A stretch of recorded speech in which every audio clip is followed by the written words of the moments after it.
Mike, what'd you learn about your team tonight that maybe you hadn't seen the first couple of games? Well, I thought the first half was really tough as we're learning some of those lessons.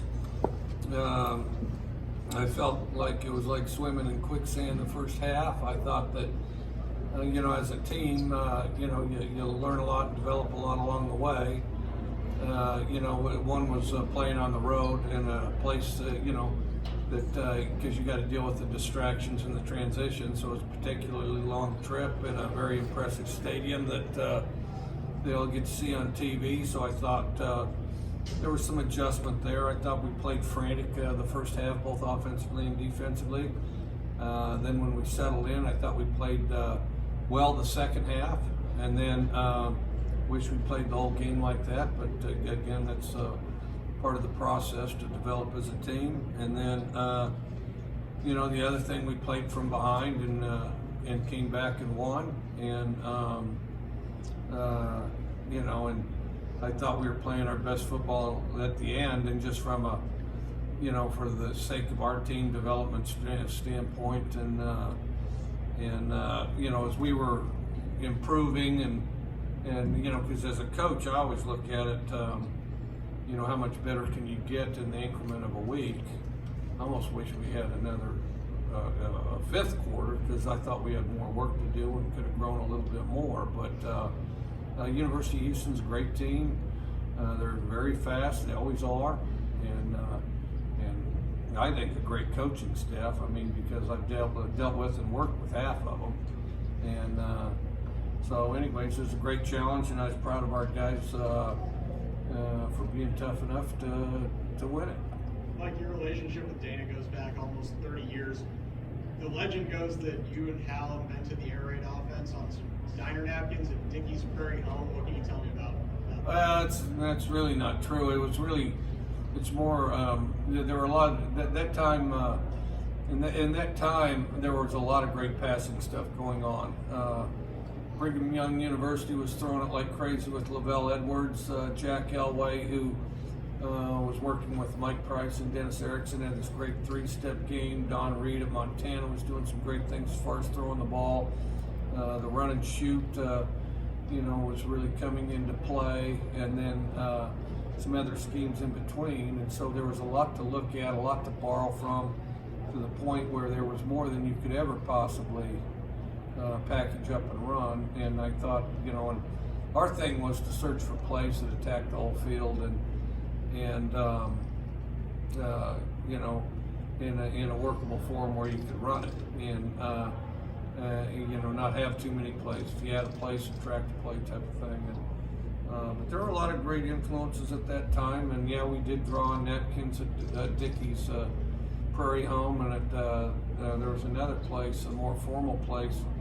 I actually drew on some cloth napkins, so which it turned out they were less happy about that than we thought they might be. Mike, what did you think about Anthony's play tonight overall, and how much coming on the road and getting it done? I guess how much growth did you see from him? What I thought was impressive about him is he got better as the game went on. He got more precise. He got sharper with his throws. Was quicker to get his eyes in the right place. And then the other thing I thought was just running the whole offense. Just communicating the play. For lack of a better word, because there's all these vague words, all these, all the momentum, excitement, energy. They say all this stuff, and you know what they mean, but it doesn't describe what you mean. It's just sort of out there, and so if that's not enough, I always say call it circling the wagons, and I thought he did a lot better job circling the wagons. And leading the group the second half. See, that's pretty Texas, right? Circle the wagons. So he did a good job circling the wagons and being a general of his group the second half. And I thought it was getting better and better. And to be honest, that's, I just think about the work we could have capitalized on if we played a little better the first time. But, because it's always about, you know, and everybody's got great opponents, and Houston's certainly a great one. Houston may be faster than any team we're going to play, and that running back's as good as any. I think so. I think too, but and then of course the quarterback, you got to keep an eye on him. You know, in the end, I mean, I try to just focus on us, what we can improve on, how we can develop, because that's what we can control. And so, you know, we got a lot of work done, but it exposed some things that we got to continue to work on, and we need to, you know, integrate the lessons we learned here. How would you describe Max Borghi as a football player? A really good football player. I was disappointed that play got taken off the board. You can make your own judgments on that, because I'm not really allowed to say unless I want to pay for it. And then but I think he's really a good football player, and he's with the ball in his hands, he's excellent. You know, plays, like I've said before, plays about 19 inches off the ground and is elusive. And the other thing, for kind of a bowed-up kid, he can catch it too. I mean, that's that catch on that wheel route that scored for a brief period of time. I mean, that was an outstanding catch.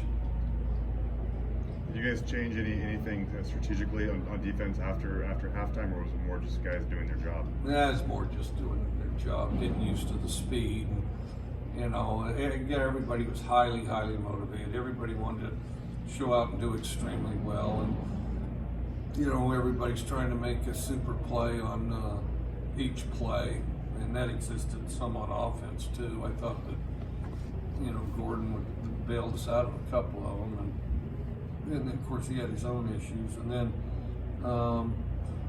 you know, and the biggest thing was just settle down, just be as good as you can be, and I thought we came closer to that the second half.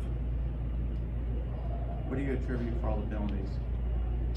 I'm kind of looking forward to seeing the film to get a better idea of what I attribute that to. Mike, how much have you talked to Gardner this week? You know, he's got his first NFL start coming up in a couple days here.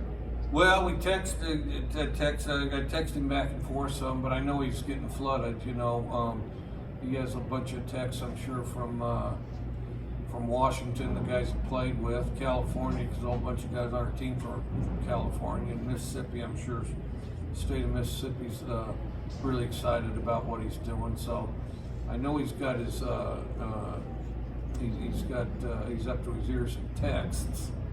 So, but we certainly wish him the best, and he's off to a good start, and I think he'll get better and better as time goes on. Yeah, what do you think about goes out 88%, first time he's ever seen an NFL team against a AFC championship team? Yeah, heck, he started better for them than he did for us. That first, he didn't go 88% for us the first go around. You know, no, I think he really developed as a player. I think he would agree with this. You know, him and the Cougs and coaches and players, we made a really good team, and I think. You know, he just got better and better each week, because he's one of those guys that learns and takes the lessons he learns and applies them and is really good at it. And, you know, but yeah, that was quite impressive by a rookie. He broke a record or two or something like that. I can't remember. But Did you meet with Hal before the game or after the game, and then what did you think of his attire? You wore a Nevada shirt rather than a Houston or a Wazoo shirt today? Well, his son Matt coaches at Nevada, is the OC at Nevada. And then the fact that he worked with both me and Dana, so he's probably trying to scramble for some neutral ground. And Nevada's a pretty good alternative to that, I guess.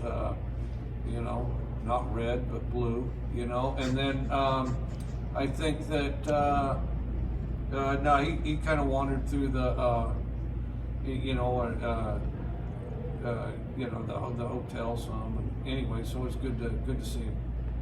All right, we'll bring players in. Thank you, Coach. All right, thank you.